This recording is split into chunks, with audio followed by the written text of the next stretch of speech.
Olá para todos e nós continuamos estudo de frações polinomiais e queremos aprender a integração destas frações polinomiais. O que nós já fizemos nós falamos que existem 4 tipos de frações, assim chamadas frações parciais, e nós entendemos como integrar essas frações parciais. Para cada tipo de frações parciais, nós sabemos integrar cada tipo. Então, por que eles foram introduzidas, esses 4 tipos? Porque, na verdade, cada fração própria pode ser representada como soma de frações parciais. Então, agora vamos estudar este processo de representação. Então, mas esse truque completamente algébrico e, na verdade, não tem nada do cálculo aqui, e o fato é que denominador de cada fração própria pode ser representado como um produto de assim chamados polinômios irredutíveis. O que é polinômio irredutível? Um polinômio irredutível é aquele que não pode ser representado como um produto de polinômios de grau menor, ou de... não, se aqui de grau menor do que f, então outro é de grau maior do que 1, ou igual. Então, polinômio se chama irredutível se ele não pode ser representado na forma um produto, GH, onde GH são polinômios com coeficientes reais. É muito importante isso, porque cada polinômio pode ser, na verdade, pode ser representado como um polinômio, como produto de polinômios lineares com coeficientes complexos. Mas o que nós estamos interessando agora, em que nós estamos interessados agora, é só esses somente polinômios com coeficientes reais. Então, se ele não pode ser representado em produto de polinômios reais, com coeficientes reais, e cujo grau é 1 ou maior. Então, se qualquer produto...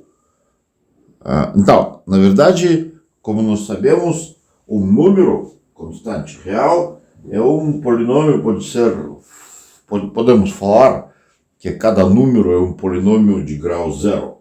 Então, neste caso, podemos sempre dividir por um número e vamos falar que se for h for número, por exemplo, então vamos ter esse produto.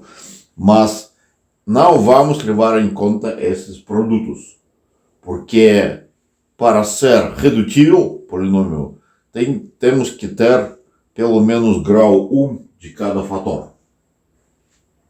Então, esses polinômios irredutíveis, eles desempenham um papel de números primos da aritmética, porque cada polinômio, temos um teorema 1, e porque cada polinômio pode ser representado como, da forma única, como produto de polinômios irredutíveis. Então, o polinômio irredutível é análogo do número primo para os polinômios. E essa representação, essa factoração pode ser só única, a menos da permutação. Então, isso significa que se nós temos um polinômio redutível aqui G1, é a única coisa, então ele encontra-se aqui N1 vezes, então potência N1. Então, não pode ser, e todos os polinômios aqui são redutíveis, G e éssimo. Então, não pode aparecer primeiro nenhum outro polinômio nessa alguma outra representação do mesmo f. Ou n não pode aparecer outra, diferente de N1. Então, o que podemos fazer é somente permutar esses fatores, só isso. Então, esses G1, N1, G2, N2, essa é uma coleção única. E o que é mais interessante aqui, que existem polinômios irredutíveis. Nós podemos dar um exemplo, por exemplo, cada polinômio linear é irredutível. Outra coisa, se nós vamos falar que quando o polinômio de grau 2 é irredutível, depois de pensar um pouco, vamos entender que o polinômio de grau 2 é irredutível somente se o delta dele, delta é esse número, é negativo. Então, se for positivo, então, neste caso, a gente pode representar o polinômio como produto de fatores lineares, porque tem duas raízes desse polinômio. E se for negativo, delta, então isso significa que raízes deste polinômio são dois números complexos conjugados, não são reais. Isso significa que nosso polinômio é irredutível. Mas aparece uma questão: quais são todos os polinômios irredutíveis? Então, nós falamos que existem dois tipos. Primeiro tipo, existe um polinômio, cada polinômio linear é irredutível. Segunda coisa, cada polinômio de grau 2 com delta menos do que zero é irredutível. E aparece uma questão: existem algumas diferentes polinômios.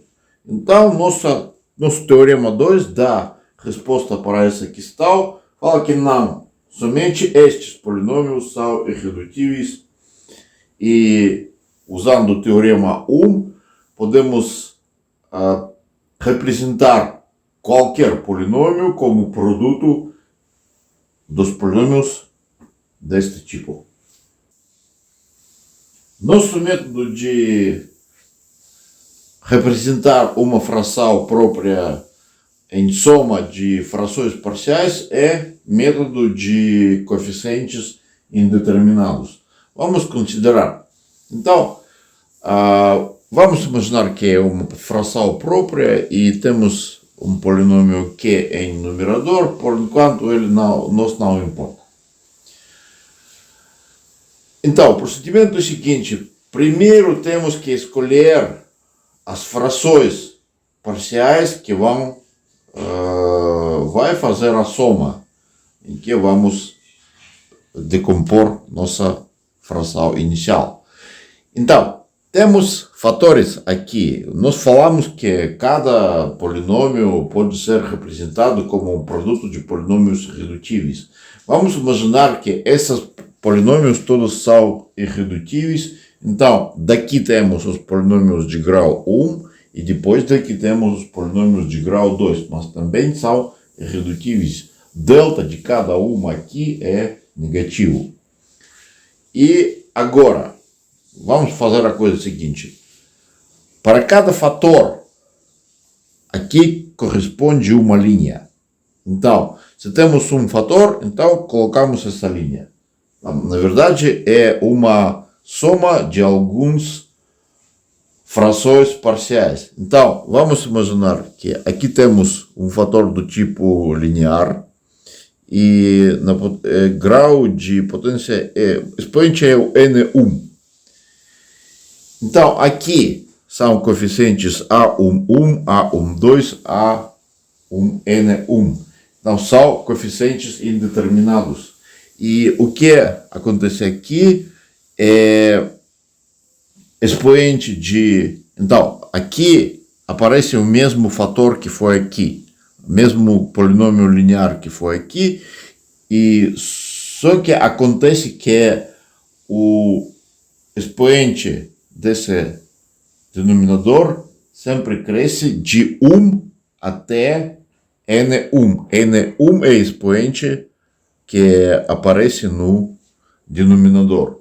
Então, isso nós construímos para esse fator. Então, temos coeficientes indeterminados A11, A12, A1N1. Aqui temos que entender que esse alfa 1 é dado. Então, o que é incógnitas aqui, somente estes A com dois índices. Então, o segundo fator é este, a expoente N2. Então, nós construímos essa soma que corresponde ao segundo fator. Então, aqui o grau maximal é N2 e coeficientes são indeterminados, são diferentes como outros índices, e nós colocamos aqui em numerador aqui já este polinômio. E nós construímos todas as linhas para fatores lineares, assim. Depois, vamos considerar fatores de grau 2, então, fatores quadráticos. Então, a mesma ideologia, nós colocamos, só que aqui em denominador, como fração parcial para fator desse tipo tem outra forma, então aqui vão aparecer os polinômios lineares.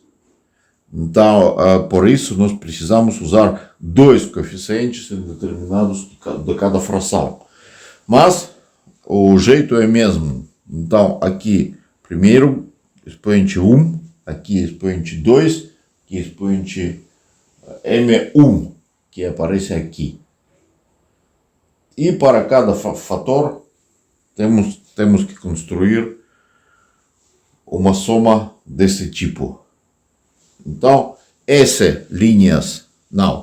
K linhas de fatores lineares vamos ter, e S linhas de fatores quadráticos.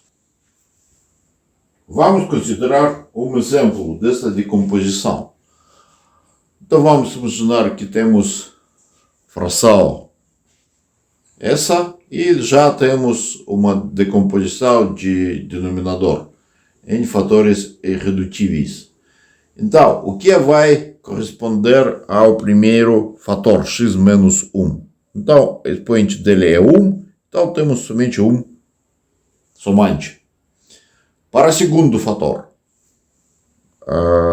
denominador temos x mais 2, então o expoente é 3, temos 3 somantes, como expoentes 1, 2, 3, e aqui x mais 2 sempre.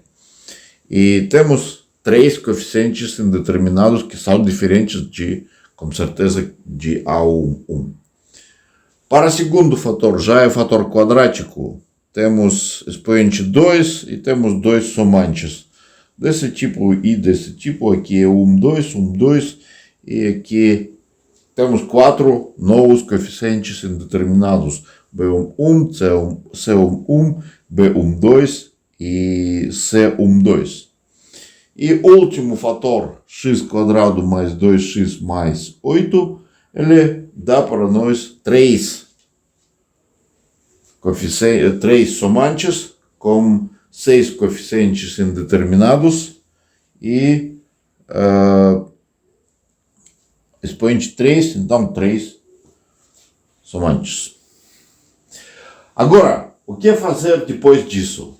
Aqui nós obtemos coeficientes indeterminados 1, 2, 3, 4, 5, 6, 7, 8, 9, 10, 11, 12, 13, 14.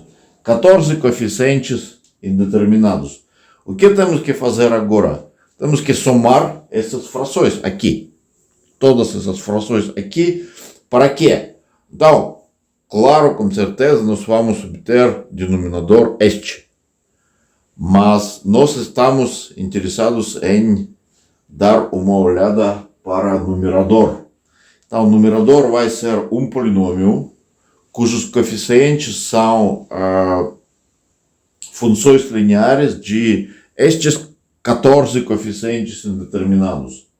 E depois disso, depois de nós obtermos esse numerador somente somando essas frações, temos que igualar esse numerador que vamos obter a esse numerador aqui. Então, quando dois polinômios são iguais? Dois polinômios são iguais se e somente se os coeficientes deles correspondentes são iguais.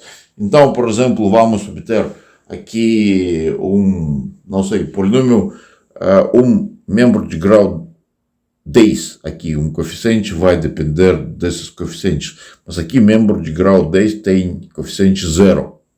Aqui tem, então, somente igualar todos os coeficientes. Depois de igualar isso, vamos ter sistema linear com essas incógnitas, 14 incógnitas. E por que nós escolhemos tais frações parciais? Para ter certeza que esse sistema linear vai ter uma única solução. Então, se nós fizermos tudo certo, temos que ter uma única solução em nosso sistema. E depois disso, depois de encontrar essa solução, vamos ter os coeficientes determinados, vamos colocar eles aqui e vamos ter nossa decomposição. E para integrar nossa fração, já vamos usar nossa ciência que nós desenvolvemos da integração de frações parciais. O que é difícil aqui? Difícil é obter essa decomposição. Não sempre dá. Não, na verdade, nas matemáticas tem métodos para decompor qualquer polinômio com coeficientes reais em produto de coeficientes de polinômios redutíveis. Mas esses algoritmos são complicados e nós não vamos estudar eles. E por isso vamos resolver somente casos simples e fáceis. Agora vamos considerar um exemplo. Vamos imaginar que precisamos decompor esse polinômio. Bom, para este fator escrevemos estes somantes e para este fator escrevemos somente este somante. E fazemos soma dessas. Então, esse é denominador dessas quatro frações. E nós fazemos a soma. Depois vamos ter essa coisa, depois de fazer todas as distributivas. E agora, esse polinômio que está no numerador, depois de fazer todas as quatro frações parciais, temos que igualar esse numerador a esse numerador da fração inicial. Quando dois polinômios são iguais? Quando os coeficientes correspondentes são iguais. Então, aqui temos coeficiente x cubo. Aqui não tem x cubo, que significa que o coeficiente sobre x cubo é zero. Então, igualamos essa coisa é zero. Depois, coeficiente de x quadrado aqui é este, e aqui ele é 1. Escrevemos essa igualdade. Esse coeficiente é igual a zero, porque coeficiente de x aqui é zero. Então, temos zero e aqui tem que ser 2. Coeficiente daqui, o termo livre, é igual ao termo livre aqui. Então, temos 2. Resolvendo este sistema pelo método de Gauss, vamos ter uma única solução. E substituindo agora aqui, estes A2, 1, A1, 1, tudo isso vamos ter decomposição em frações polinomiais. frações parciais. Agora vamos terminar com nossos estudos de métodos de integração. Nós temos que entender que existem muitos métodos, então matemáticos consideram algumas classes de funções e encontram métodos de integração dessas classes. E mais uma coisa importante que eu queria frisar, que existem funções para quais existem integrais. Então, nós falamos que integrais existem para qualquer função contínua. Esse é um teorema do cálculo que a gente não considerou, mas ele está verdadeiro. Então, existem muitas funções contínuas cujas integrais existem sempre. Mas não cada dessas integrais pode ser representada como uma função elementar.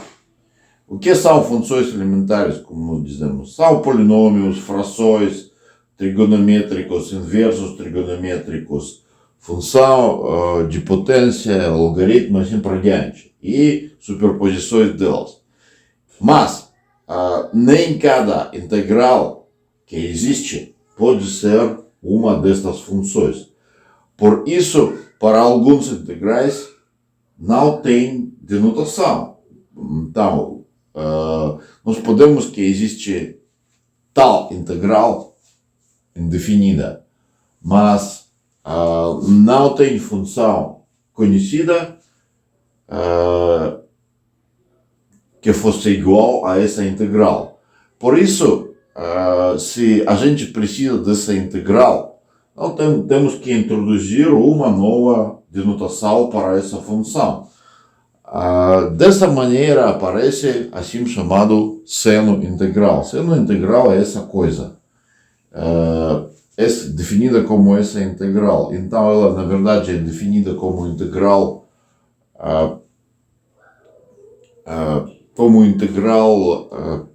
definida, mas é claro que a integral definida é igual a essa integral, mais ou menos uma constante. A mesma coisa acontece com essa integral. Essa integral existe, mas ela não é nenhuma de funções que nós sabemos.